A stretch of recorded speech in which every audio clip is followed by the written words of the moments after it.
The TSA agent pointed to the 4 bottles of SK2 facial treatment essence in my bag.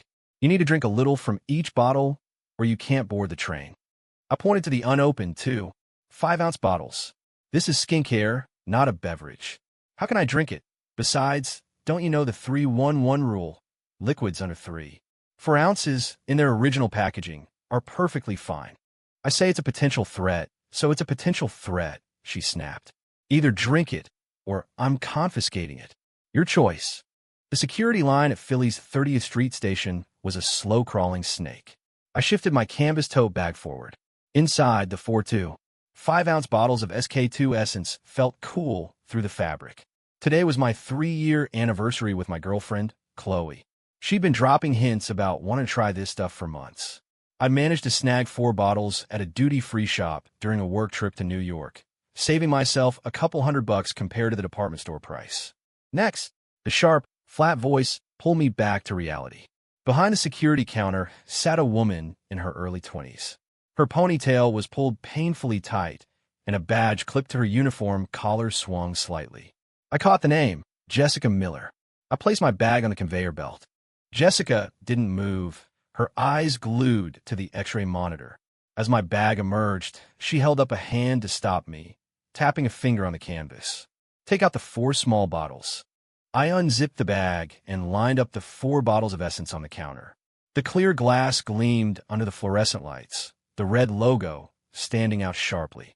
Behind me, an older woman in a floral dress plopped a large woven bag on the floor, sending a couple of apples rolling. Goodness, that stuff must have cost a fortune, she said to no one in particular. A guy in glasses held up his phone, getting closer. The screen's reflection flashed across his lenses. SK2. My girlfriend uses that. Even the small bottles are over $100. Jessica smirked, a strange twist to her lips. Cosmetics? Huh.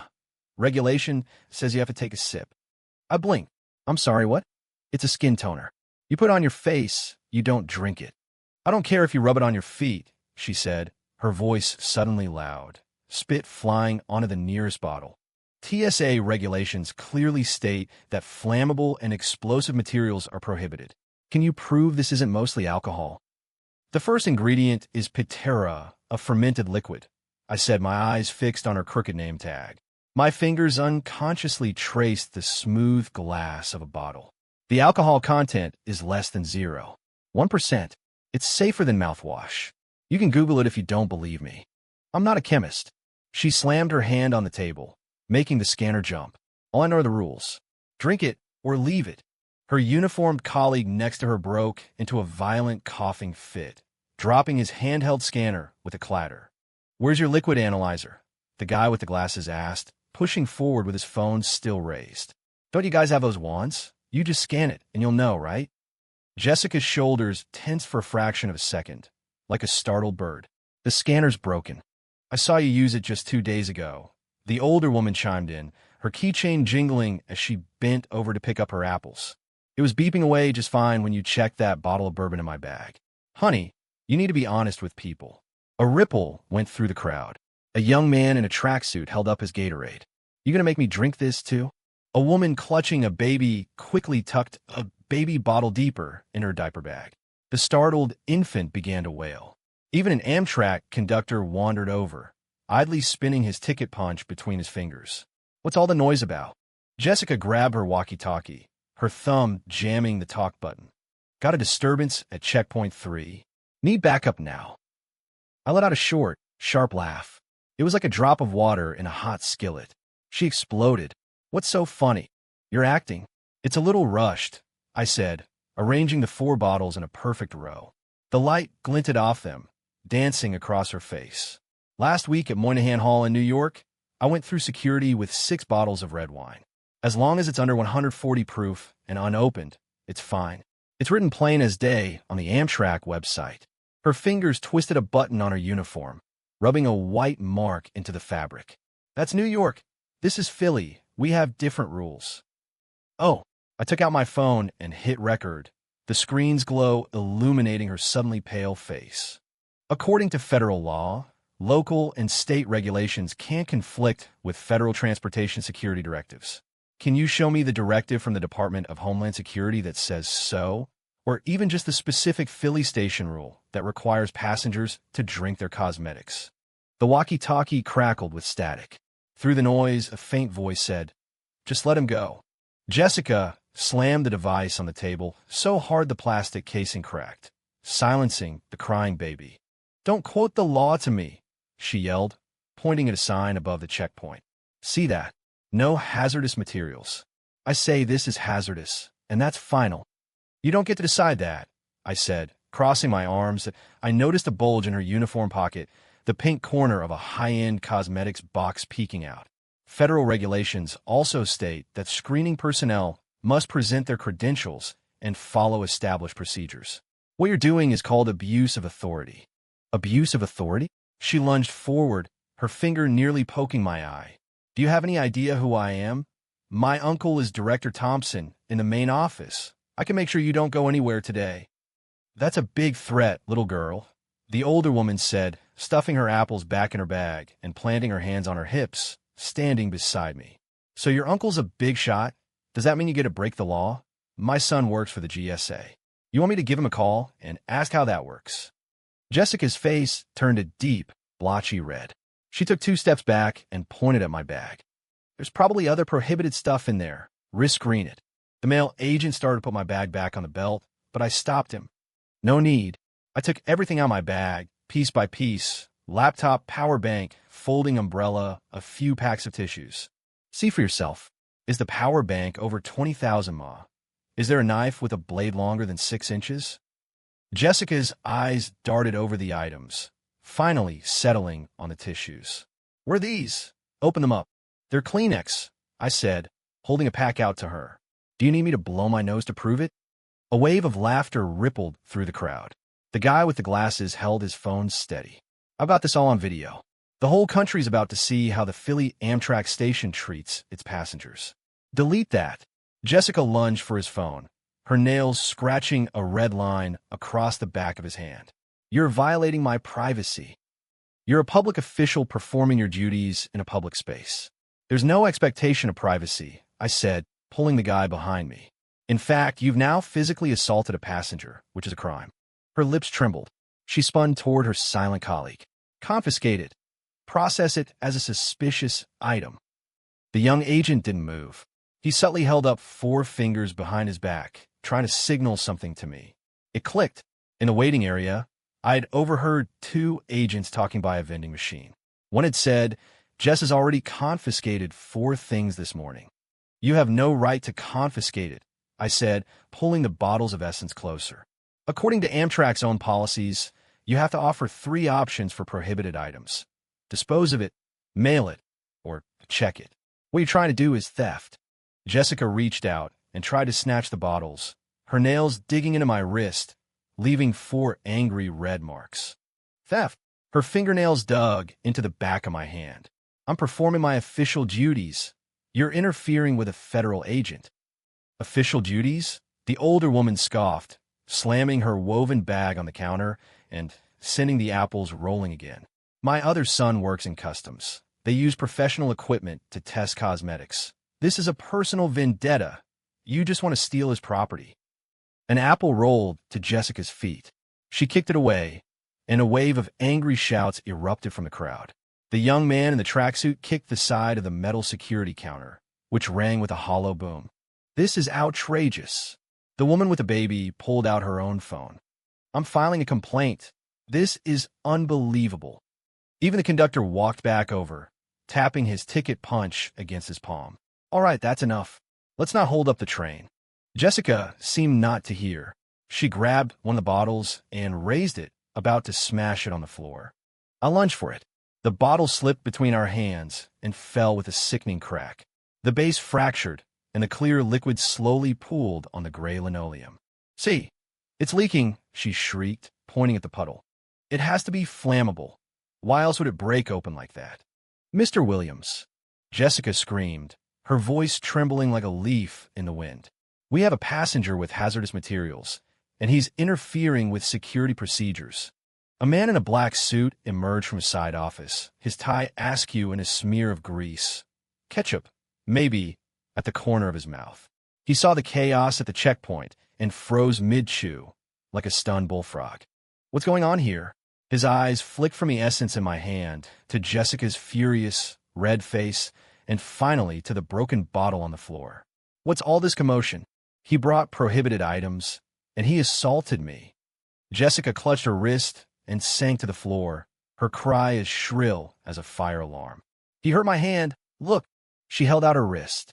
There were indeed several red marks on her pale skin, from where she'd scratched the guy with the glasses. A few people in the crowd snickered. The older woman spit on the floor. What a liar. You did that yourself when you were trying to steal his phone. The guy with the glasses stepped forward, phone held high. Mr. Williams, I have the whole thing on video. From her demanding he drink the toner to her assaulting me. Every second, Williams's Adam's apple bobbed. His gaze jumped between the phone screen and Jessica. A misunderstanding. It's all just a misunderstanding, he said, a forced smile spreading across his face. He reached out to pat my shoulder. It's tough traveling these days, I get it. Jessica was just trying to follow procedure, maybe a little too aggressively. Procedure? I sidestepped his hand and pushed my phone toward his face. Here's TSA Regulation 38, Section 4. Cosmetics are not classified as flammable or explosive materials and may be carried on board if properly packaged. Do you need me to read the whole thing? Or maybe you want to call the station director and ask him if there's a special cosmetics must be taste-tested rule I'm not aware of? His hand froze in midair. Jessica's wailing stopped abruptly, as if a switch had been flipped. Well, Williams tapped a finger on my phone screen, then looked up at Jessica. Jess, maybe there was a mistake? Just apologize to the gentleman so he can get on his train. I did nothing wrong. Jessica shot to her feet, her chest heaving. He has prohibited items. The scanner's broken. So, a taste test is the only way to be sure. That's the procedure. The scanner. Williams's voice sharpened, his own spit now flying. I told you all to do an equipment check every morning. How did it pick today, of all days to break? The other male agent scurried over to a cabinet and pulled out a black analysis wand. When he plugged it in, a bright green indicator light blinked on. He placed it on the counter, his voice barely a whisper. Mr. Williams? The scanner. It's working. Jessica's face went white. She shrieked at her colleague. You're lying. It was broken this morning. We got a new power strip yesterday, Williams said, his voice cold as ice. I watched the electrician install it myself. Then test them, I said. I held out a bottle of essence. The light glinted off it and onto Williams's face. Let's settle this once and for all. Let's show everyone whether this is a hazardous material or not. And let's give Agent Miller here some peace of mind. Williams took the wand and passed the sensor over the first bottle. It emitted a soft beep. The word safe lit up in green on its small screen. A cheer went up from the crowd. The guy in the tracksuit whistled. I knew it. She was just trying to steal his stuff. Jessica suddenly lunged forward, shoving Williams aside. She grabbed the second bottle and hurled it to the ground. As glass shattered, the distinct, slightly sour scent of the fermented essence filled the air. I'm still confiscating them. What are you going to do about it? She screamed, reaching for a third bottle. My uncle is Director Thompson. None of you can touch me. Thompson. The older woman chuckled and pulled out her phone, tapping through her contacts. You mean Mark Thompson from Station Operations? What a coincidence. He's my cousin's nephew. Should I call him right now and get his opinion on all this? Jessica froze, her hand hovering in the air. She stared at the woman, the wild fury in her eyes slowly curdling into fear. Williams seized the opportunity, snatching the remaining bottles from her and shoving them back at me. Sir, please just go. You're going to miss your train. I'm not going anywhere, I said, placing the two remaining bottles firmly on the counter. The sound of glass on metal was sharp and final. She destroyed two of my items. That's over $200. Either she pays for them right now, or I'm calling the police. Pay for what? Jessica lunged at me, clawing at my face. This is your fault. I'll make you regret this. I stepped aside. She stumbled past, falling hard to the floor. The sound of her knees hitting the tile made the onlookers gasp. She lay stunned for a second, then burst into theatrical sobs, crawling toward me. He hit me. A passenger is assaulting a TSA agent. Somebody help. I never touched you, I said, holding up my phone, the video still recording. There are at least 10 witnesses here and 5 cameras rolling. If you want to lie about it, we can take it up with the Amtrak police and review their security footage. Williams hauled Jessica up from the floor, but she thrashed free like a cornered animal and began tearing at her own uniform. I quit. I hate this stupid job. Someone else can have it. Her wild eyes scanned the crowd and locked onto the guy with the glasses. You're still recording? Good. Get it all. I'm about to make the Philly Amtrak station famous all over the country. She seemed to think that by taking off her uniform, she was no longer responsible for her actions. The guy, Kevin, didn't flinch. The camera remained steady. The muttering in the crowd grew louder. People were cursing, dialing Amtrak's customer service number. The conductor checked his watch, his foot tapping anxiously. Williams, the Acela 1762, is boarding now. Any longer, and we're looking at a major delay. Williams slapped Jessica across the face. The sharp, cracking sound silenced the entire checkpoint. Jessica clutched her cheek, staring at Williams in disbelief, tears welling in her eyes. Will, you hit me. You're damn right I did. Williams's chest rose and fell heavily. You think you can do whatever you want because your uncle is Director Thompson? You keep this up, and you're going to drag everyone down with you. He turned back to me, his face a mask of strained congeniality. Sir, please be the bigger person. Don't hold it against the kid.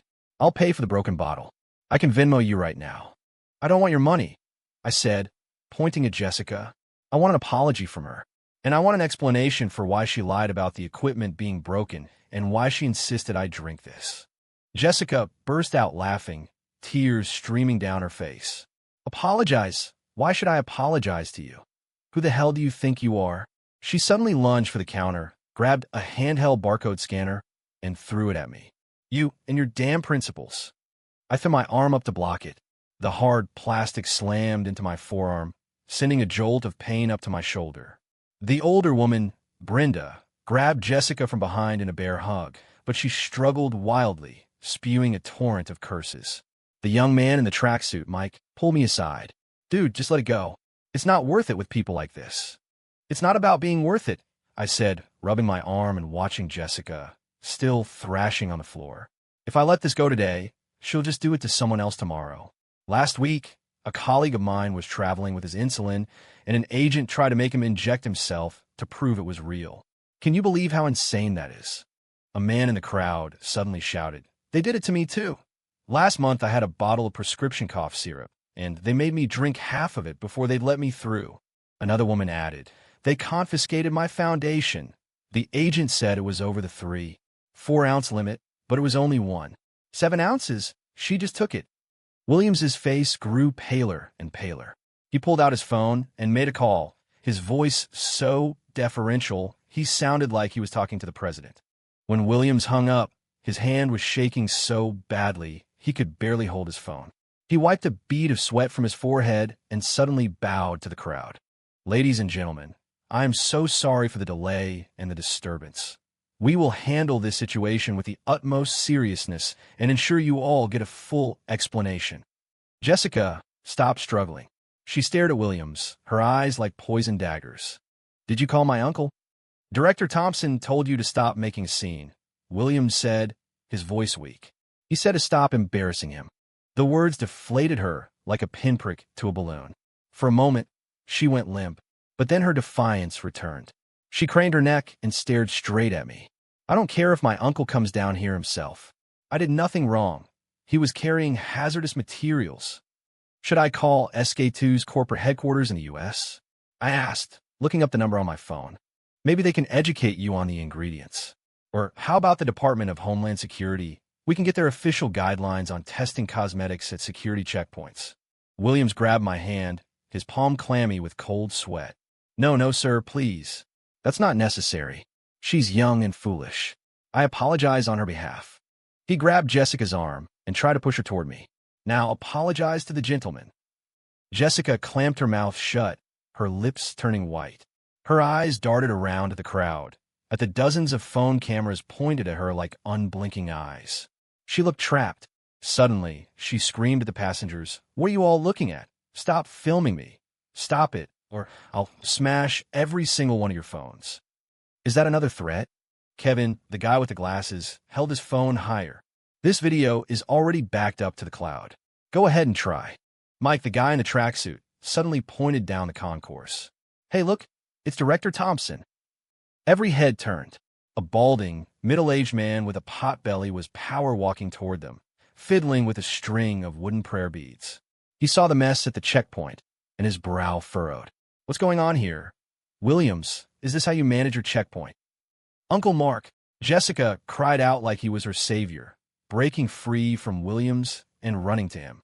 They're bullying me. Thompson ignored her and walked straight up to me, his face fixed in a practiced, bureaucratic smile. Sir, I am terribly sorry for this inconvenience. I'm Mark Thompson, Director of Station Operations. I assure you this will be dealt with. Now, if we can just... Director Thompson, perfect timing, I said, gesturing to the shattered glass on the floor. Maybe you can clear this up. Is SK2 facial treatment essence considered a hazardous material? And is it standard procedure to force passengers to drink it before they can board a train? The smile froze on his face. He glanced at Jessica, then at Williams, and swallowed hard. Well, our security regulations do have certain requirements for liquids, but the specific application. Does the specific application include stealing passengers' property? Brenda cut in. I overheard some of your other agents in the waiting area. They said this girl had already confiscated 4 items this morning. Doesn't sound like a one-time thing. Director Thompson, is this how you train your staff? The color drained from Thompson's face. He spun around and kicked Jessica hard in the thigh. You troublemaker. I told you to keep your head down. Jessica stumbled, tears instantly flooding her eyes. Uncle, why are you hitting me too? Because you deserve it. Thompson pointed at the mess on the floor. Who told you to run your little scams at this checkpoint and break people's property? He turned back to me, his tone becoming disgustingly sycophantic. Sir, how about this? We will compensate you for triple the value of your loss, and I'll have you escorted to our VIP lounge. We'll make sure you don't miss your train. I don't want compensation, I said, crossing my arms. I want things done by the book. First, Jessica Miller apologizes.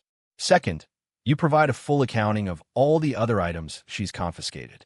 And third, you publicly post the official Amtrak and TSA regulations for screening liquids, so no one else has to go through this. Well, Thompson looked pained. Posting the regulations is no problem, but an accounting of the other items. Why not? Is there something to hide? Kevin asked with a smirk. I just did a quick search. In the last 3 months, there have been 27 formal complaints filed against the 30th Street Station for unjustified confiscation of property. Doesn't look like an isolated incident. The crowd erupted. People started checking their own phones for complaint histories. Someone called a local news station. The station's PA system even crackled to life with an announcement. Attention passengers at Checkpoint 3, please maintain order. Jessica suddenly shrieked and bolted for the staff office. I'm done with all of you, do whatever you want. When we followed her into the office, she was frantically tearing through a storage locker, throwing things out onto the floor. Bottles, boxes, and tubes crashed and rolled everywhere. 3 unopened boxes of SK2 Essence landed at my feet. The lot numbers on them were from the previous week. Where are these? I asked, picking one up and holding it out for Director Thompson to see. His face was a mask of sheer panic. Williams immediately bent down, pretending to be busy cleaning up the mess. They're confiscated items, Jessica said, her voice hollow. The passengers left them voluntarily. Voluntarily? Mike picked up a bottle of perfume. This is Dior J'adore. It's almost $200. Who would voluntarily leave this behind? Kevin pointed to a cardboard box in the corner. There's more in there. The box was filled with an assortment of goods. Sealed gift boxes of expensive tea, artisanal chocolates, even a brand new electric toothbrush. At the very bottom, I found a logbook. Inside were scrawled entries of items and dates, with a check mark next to each one. What are these check marks for? I asked, handing the book to Thompson. His hands were shaking too violently to take it. He just stammered. Suddenly, Williams dropped to his knees with a thud. I'll confess, Jessica confiscated all of it, and we split it. You're lying. Jessica screamed, clawing at Williams. You told me to do it. You said we could split whatever we took and that you'd cover for me if anything happened. When did I ever say that? Williams yelled back, finally showing some spine. You were the greedy one. Last month you took a Louis Vuitton bag from someone and kept it for yourself. I didn't see a dime of that. Director Thompson clutched his chest and slid down the wall, fumbling for a bottle of pills. He tried to shake one into his mouth, but they scattered across the floor. Stop the theatrics, I said, holding up the logbook. Your signature is in here. June 15 th. A confiscated bottle of Pappy Van Winkle. Signed for by you. The quiet male agent who had tried to warn me finally spoke up. I can attest to that. Director Thompson took that bottle. He said it was for his father-in-law's birthday. The crowd gasped, then exploded in a unified roar of outrage. Someone kicked over a stanchion. People were shouting that they were calling the police. Even the conductor was filming it on his phone. Thompson scrambled to his feet, pointing a trembling finger at us. All of you, get out. This is a restricted area. Oh, now it's a restricted area? Brenda sneered. It wasn't a restricted area when you were stashing stolen goods in here, was it? Kevin held up his phone. I've already called the Amtrak police. They're on their way. Nobody's going anywhere until they get here. All the blood drained from Jessica's face. She made a desperate dash for the window, as if she could actually escape. I grabbed her arm. She twisted around and bit me hard. Let go of me. I don't want to go to jail. You should have thought of that before, I said, shaking her off. 2 rows of teeth marks were indented in my forearm. You weren't afraid of jail when you were stealing from people, were you? The sound of approaching sirens grew louder. 3 Amtrak police officers entered the checkpoint, their eyes widening at the scene in the office. Who called this in? What happened here? Kevin handed his phone to the lead officer. Officer, this video will explain everything. They weren't just harassing passengers. They were running a theft ring. And this is their logbook and the stolen property. The officer took the phone and the book, his expression growing more grim with every passing second. He looked up, pulled out a pair of handcuffs, and turned to Jessica. Ma'am, you need to come with us. Jessica collapsed on the floor, a broken whisper escaping her lips. I'm sorry. I'll never do it again. 9. As the police led Jessica and Director Thompson away, the crowd of passengers erupted in applause. The 3rd officer cuffed Williams. As he was led past me, he turned and muttered, Thank you. I just stared, confused. The young agent who had spoken up earlier came over to me. Mr. Williams isn't a bad guy, he said quietly. Just weak. Thompson was always bullying him, and with Jessica having an uncle in charge, he was stuck in the middle. I watched Williams's slumped shoulders disappear down the concourse and felt an unexpected pang of pity. Sir, we'll need you to come with us to give a statement, one of the officers said, tapping my shoulder. But my train. It's all right. We spoke to the conductor. They'll hold the train for you, the officer said with a small smile. Sorry for the delay. By the time I finished my statement, the train's departure time had long passed. I figured I'd have to rebook, but the conductor was waiting for me right at the door to the business class car. Right this way, sir. The station manager insisted we upgrade you to a window seat.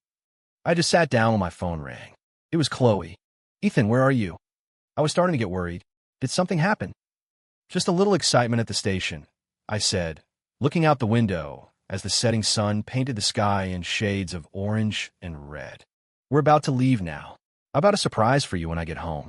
After I hung up, the young agent appeared at the door to the car, holding a small paper bag.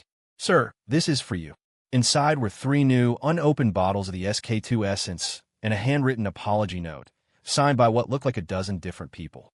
At the bottom was a smiley face with the words, We hope you and your girlfriend have a wonderful anniversary. I can't accept this.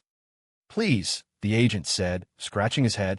It's the least we can do after what you went through. We're doing a full inventory of the confiscated items and contacting the owners. This will never happen again. As the train pulled away from the station, I watched Philadelphia shrink in the distance. The whole ordeal felt like a bizarre dream. But the bite mark on my arm and the video saved on my phone were proof that it was all real. My phone buzzed with a text from an unknown number. Thank you. My name is Alex. I'm going to make sure we do things by the book from now on. The agent in the uniform. I smiled and typed back, Good luck. The train plunged into a tunnel, and the view vanished. In the darkness, I thought of the look in Jessica's eyes as she was led away, a mixture of regret, defiance, and maybe, just maybe, a sliver of relief. For her, perhaps the end of this charade was also a new beginning. My phone buzzed again. It was a picture from Chloe. She'd made a huge dinner with a small cake in the middle that said, "Happy 3 years." I smiled and texted back, "Almost home." The light at the end of the tunnel grew brighter, a welcoming glow promising a fresh start. I knew that while my drama at the station was over, the larger struggle between rules and abuse, between justice and corruption, would never truly end. And every one of us, in our own small way, is a guardian of the things that matter. End.